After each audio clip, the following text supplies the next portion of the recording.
Welcome back to our Getting Started series for Devolutions Hub Business. In this second video, we'll examine how to invite users to Hub, assign them to the proper groups, and vault permissions. If you haven't watched the first video yet, we recommend checking that out before continuing. Also mentioned in our previous video, Hub supports a few different authentication methods, and that affects how users are invited.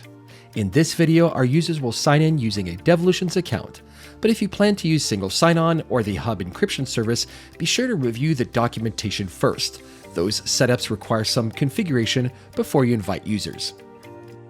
The first user we're going to invite is Ellen Ross. Ellen works in the accounting department at Windjammer Biz. Unlike Bob and Maurice, she doesn't deal with remote servers or IT tools, but she does need to keep her financial data secure. That includes website passwords, credit cards, and sensitive documents. She's the perfect candidate for a business user who can benefit from using Hub. Clicking Next brings you to some additional user options.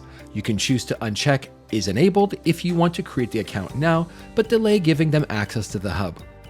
You can also decide whether the user can access Hub from Devolutions Workspace or the browser extension. There's also an option to allow offline mode, meaning that external apps can cache resources if the connection to the Hub data source is lost or disconnected.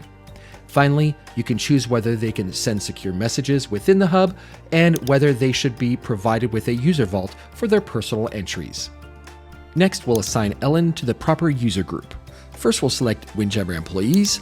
This gives her access to the shared vault with company information.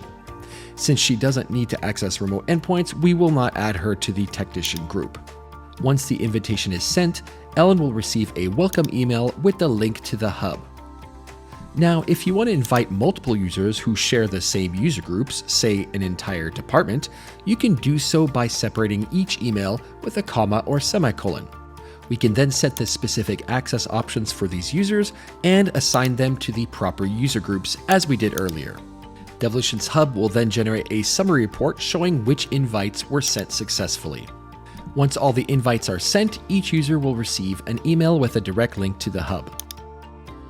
Since we already set up our user groups with some vault permissions in the last video, each user should automatically have access to the vaults assigned to their group.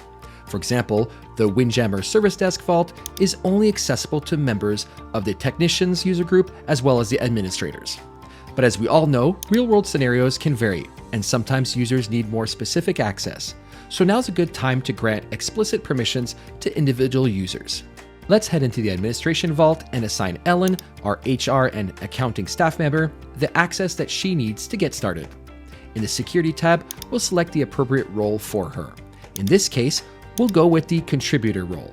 This allows her to open entries, view passwords, and also add, edit, and delete entries. She's not the vault owner, but she'll have the flexibility she needs to manage her items. Let's give a little sneak peek from Ellen's perspective. Here she's logging into her Hub for the first time, and right away she has access to the default vault for all staff and the administration vault, where she can start adding all the company information she's been managing in Excel for years. Since we enabled the user vault, she'll also be able to store her business logins here. Well, that's a wrap for this video. In our next video, we'll start populating our Hub vaults with various types of content, and we'll explore how external tools like Workspace, the browser extension, and Remote Desktop Manager make it even easier to manage and access your data.